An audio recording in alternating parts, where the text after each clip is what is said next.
Hei podei ja tervetuloa Kokataan Potterin kanssa ohjelman pariin. Tänään meillä on erikoinen herkkuruoka, sieni lohikastike minun tapaani. Otetaan täältä pakastimen puolelta Norjan usvaisilta vuonolta uisteltua kirjolohta ja Japanin Fujivuoren sumuisista viidakosta tuotuja matsutake-sieniä. Ne on täällä turvassa pakastimen puolella. Otetaan Ei oteta raaka-aineita täältä.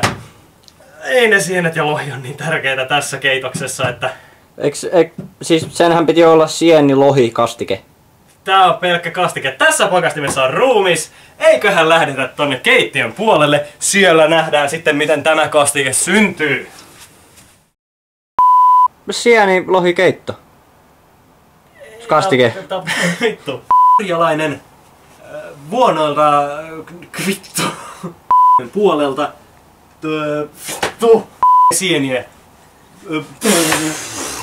vittu sieni lohi kastike ja vittu puolella ja vittu puolelta ja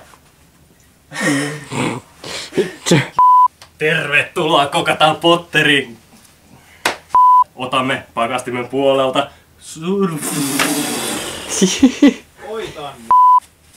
tervetuloa Kokataan Potterin kanssa, vittu. Sieni. Vittu. Ei oteta niitä täältä pakastimesta ainakaan. Täällä pakastimessa on ruumis. Pelkkaa hetki, mä täytän. Oi vittu. Yksi jäbä joutuu vetämään hulluna vettä, yksi jäbä joutuu reenaan hulluna ja yksi jäbä joutuu ottamaan kuteita pois koko ajan. Mä vaan hengaan. Vittu. Saaks mäkin vähän sitä vettä? Et. Joo. Osa. Ota vettä. Ai saatana. Ajattelin kans, että kun mä niinku tunnen, että mä juon tätä, niin mulla vois käytännössä niinku valoa vähän viinaa niinku rinnuksella. Anna mennä.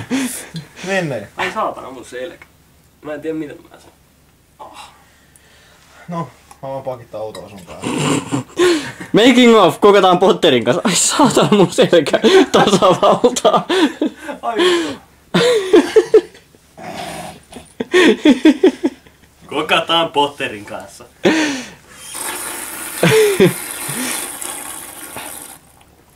Älä juo mun viinaa, jos otan loppuun. Just. Joo. Tää on hyvä kun Potter tulee nyt. Näin toinen huono. Housut märkänä.